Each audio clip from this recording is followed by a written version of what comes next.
Chào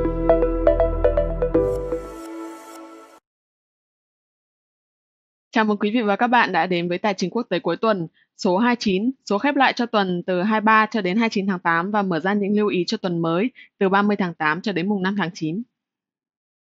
Thưa ông Trần Khang Minh, đúng như ông đã lưu ý trong tuần vừa qua thì hội nghị chuyên đề Jackson Hole đã diễn ra và nó cũng đã ảnh hưởng đến thị trường tài chính thế giới cuối tuần vừa rồi. Vậy thì ông có nhận xét như thế nào về bài phát biểu của ông Jerome Powell? Vâng, như chúng ta đã chứng kiến và tôi đã có lưu ý ở clip trước, đó là tuần vừa qua đã diễn ra hội nghị Jackson Hole ở Kansas City. Đây là sự kiện do Fed tổ chức thường kỳ hàng năm, nhưng được đánh giá là sự kiện được mong chờ nhất trong mùa hè năm nay.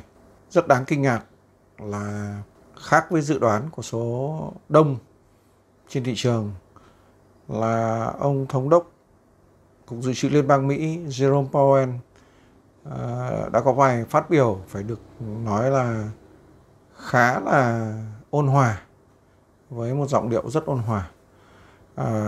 Nó tác động ngay lập tức đến thị trường tài chính, đặc biệt là thị trường chứng khoán Mỹ. Chỉ số DXY, tức là USD Index, cũng như một số tiền tệ và hàng hóa khác liên quan. Thực ra thị trường kỳ vọng rằng ông Powell sẽ phát biểu và đưa ra một chỉ dẫn rõ ràng hơn về tiến trình tapering sắp tới. Tuy nhiên, ông ta cũng không nói quá rõ về vấn đề đó. Tí nữa chúng ta sẽ nói cụ thể hơn về những ý tưởng trong bài phát biểu của ông Jerome Powell. Tuy nhiên là tôi theo một tính toán thì có vẻ như trong kỷ nguyên của ông Jerome Powell thì mọi động thái nới lỏng tiền tệ cũng như là số tiền mà Cục Dự trữ Liên bang được bơm vào hệ thống lên ngân hàng thì lại cho thấy một cái tính toán khái quát là 59% số tiền đó lại được đổ vào chứng khoán, hay còn gọi là cái danh mục nói chung. Tất nhiên là nó chỉ là tương đối thôi, không phải là tuyệt đối. Nhưng mà chúng ta nhìn thấy trên biểu đồ số 1 thì thấy là cái lượng tiền tệ được đổ vào chứng khoán rất là lớn, vào thị trường chứng khoán rất lớn. Và nó là dẫn xuất cho cái đồ thị thứ hai tính theo mức lạm phát tháng, sử dụng bảng Shiller. Thì chúng ta thấy rằng tính theo chỉ số S&P 500 mở rộng chưa từng thấy, chúng ta nhìn thấy những đỉnh cơ bản, hay còn gọi là đỉnh điểm của lạm phát tính theo rồi chỉ số S&P 500, đó là năm 1903, năm 1929, năm 1999 khi bong bóng.com bùng nổ, và thời điểm hiện tại nó đã vượt qua cả mức độ đó. Thì sau đây thì tôi tóm tắt một số điểm đáng lưu ý trong bài phát biểu của ông Jerome Powell vừa rồi. Thứ nhất là tiến độ công việc kể từ cuộc họp Ủy ban thị trường mở FOMC tháng 7 thì vẫn diễn ra bình thường. Tuy nhiên, lưu ý rủi ro là chủng virus Delta đang lan rộng. Lạm phát thì vẫn được đánh giá là tạm thời và nó sẽ giảm dần. Khi nó giảm thì lạm phát sẽ quay trở lại phù hợp với mục tiêu lạm phát là xấp xỉ 2 đến 2,5%.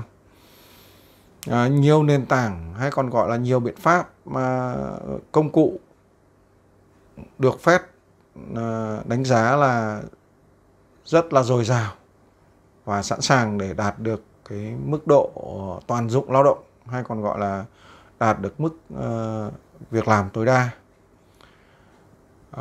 Ông ta cũng lưu ý rằng động thái chính sách không đúng thời điểm thì có thể gây những thiệt hại đặc biệt nghiêm trọng. Rủi ro, ông ta nhắc lại rủi ro ngắn hạn vẫn là vấn đề virus và chủng Delta cộng đang lan rộng, nhưng về cơ bản thì ông ta đánh giá là triển vọng về việc làm là tốt. Xét về mặt chính sách, chúng ta quan sát trong bài phát biểu thì thấy rằng là dữ liệu sắp tới có thể cung cấp thêm bằng chứng cho một số mất cân bằng cung cầu đang được cải thiện thêm. Bằng chứng khác về lạm phát đang được điều tiết. Tuy nhiên, có một vấn đề, đó là giá hàng hóa và dịch vụ ảnh hưởng nhiều nhất bởi đại dịch. Bài phát biểu của ông ta cũng tập trung vào dữ liệu và những rủi ro phát triển cung cầu và thách thức về chính sách tiền tệ duy nhất hiện nay, đó là chính sách nới lỏng. Tại kỳ họp FOMC tháng 7 thì hầu hết các thành viên tham gia đều cho rằng nếu kinh tế phát triển rộng rãi như dự đoán thì có thể bắt đầu giảm tốc độ mua tài sản trong năm nay. Lưu ý rằng ông Jerome Powell có thể đưa ra, mặc dù không chính xác, nhưng mà ông ta ám chỉ rằng có thể là sẽ thu hẹp ngay trong cuối năm 2021.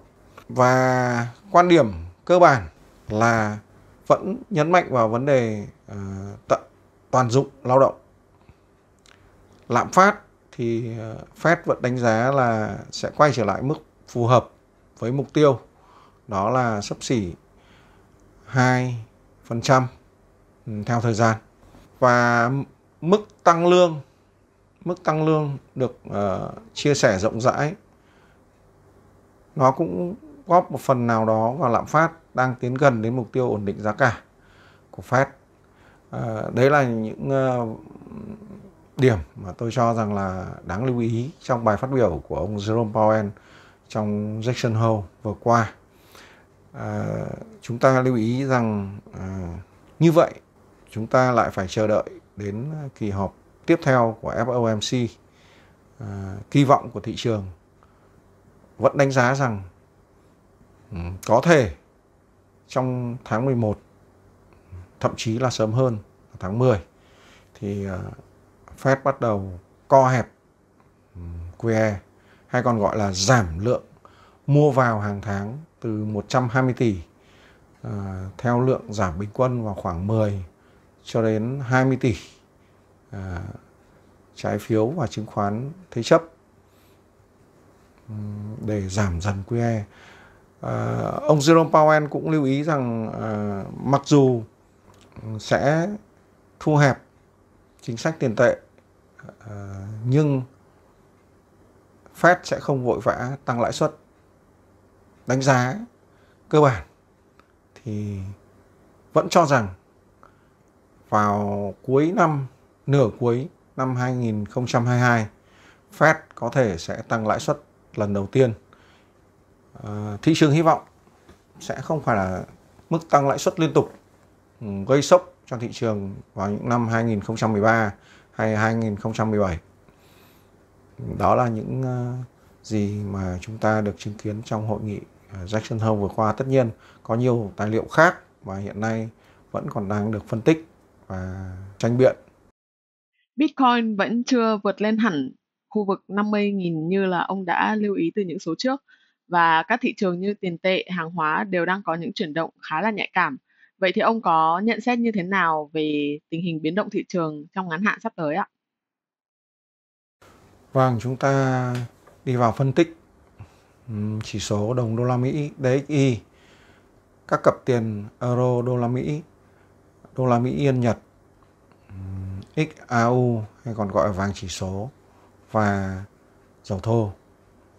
Đầu tiên, chỉ số DXY ngắn hạn trong tuần vừa qua thì về cơ bản là điều chỉnh xuống.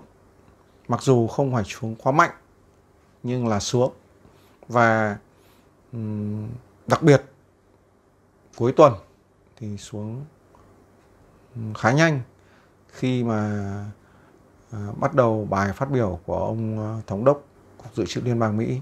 Đánh giá trong tuần tới có thể chỉ số này sẽ tiếp tục test lại đường trendline màu đỏ, tức là đường neckline của mô hình vai đầu vai ngược. Trong trường hợp test thành công thì chỉ số này dự kiến là sẽ quay đầu đi lên. Hiện tại thì cuối tuần vẫn đóng cửa ở trên mức Fibonacci retracement 23.6%. Đó là chỉ số DXY. Tiếp theo, cặp euro đô la Mỹ.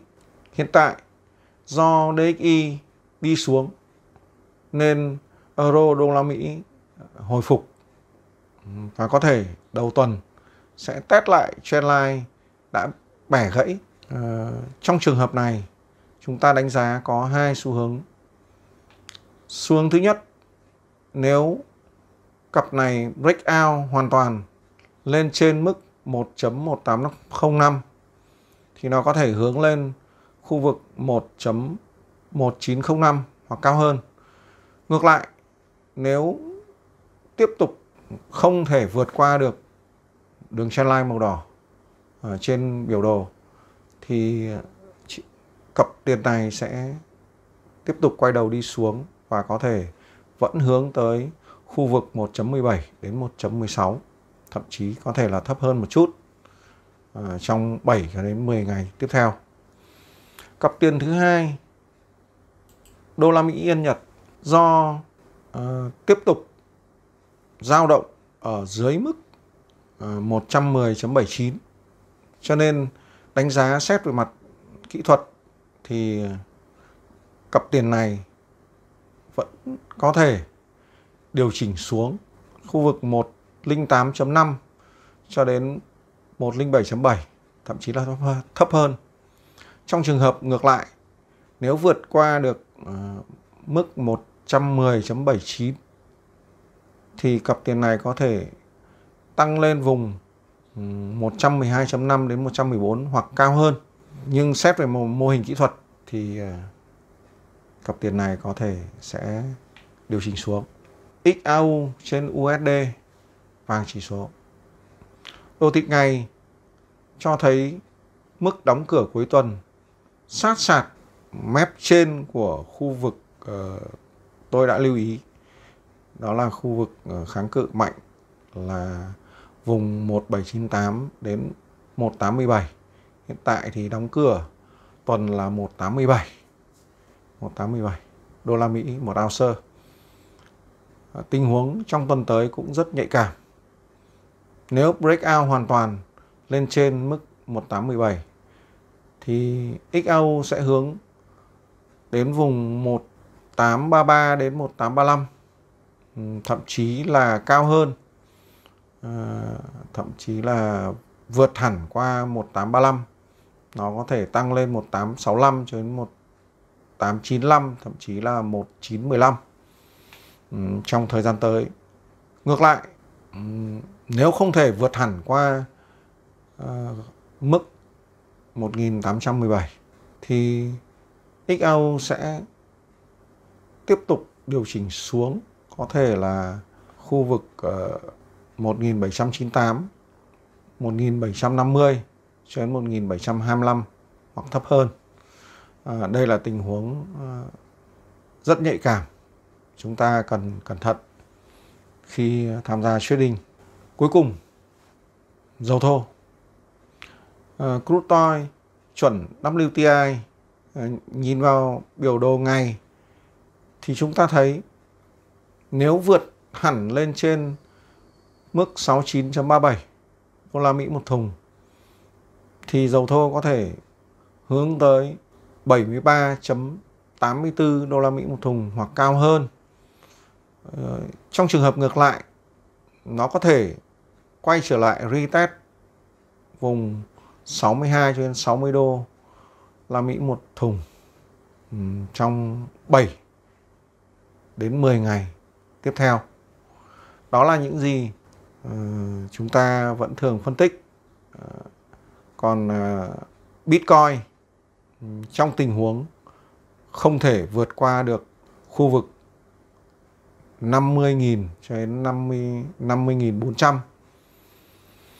thì Bitcoin sẽ tiếp tục đi xuống. Lưu ý mức 44.500, 40.000, đó là vùng rất quan trọng, đánh dấu có thể thay đổi xu hướng của Bitcoin trong ngắn hạn. Chúng ta sẽ tiếp tục chương trình này vào số tiếp theo. Xin chào. Xin cảm ơn ông Trần Khắc Minh đã chia sẻ những đánh giá cũng như những phân tích cùng các quý vị khán giả. Và thưa quý vị và các bạn, trong tuần tới thì ngoài những tin tức kinh tế quan trọng liên quan đến các thị trường như Mỹ, châu Âu, chúng ta còn cần lưu ý đến công bố bản tin ADP Non-Farm Employment Change và công bố vào cuối tuần chỉ số Non-Farm Payroll, ký hiệu là NFP cho tháng vừa rồi là tháng 8. Xin mời quý vị và các bạn hãy cùng quay trở lại chương trình vào thứ Hai tuần sau để chúng ta cùng phân tích cũng như là đưa ra những lưu ý cho các xu hướng tiếp theo trên thị trường tài chính thế giới nhé. Xin cảm ơn các bạn. Các bạn có thể đưa ra những câu hỏi, chủ đề mà các bạn quan tâm ngay dưới phần comment video hoặc trên trang Facebook của ông Trần Khắc Minh. Ngoài ra, hòm thư trần-khắc-minh.tcqt@gmail.com cũng luôn hoạt động để nhận những thắc mắc đến từ các bạn. Những câu hỏi, chủ đề được đề xuất bởi các bạn sẽ được ông Trần Khắc Minh giải đáp trong các số tài chính quốc tế tiếp theo. Nếu quý vị quan tâm và muốn được cập nhật, theo dõi những tin tức mới nhất từ chúng tôi, xin mời quý vị hãy bấm vào đăng ký theo dõi kênh YouTube Trần Khắc Minh, bấm subscribe và chọn. Sau khi đăng ký theo dõi kênh, các bạn hãy nhớ bấm vào biểu tượng hình chuông ngay cạnh nút đăng ký theo dõi, chọn thông báo cho tất cả để sau đó YouTube sẽ gửi cho các bạn những tin nhắn cập nhật ngay khi mà chúng tôi đăng những video cũng như là tin tức mới.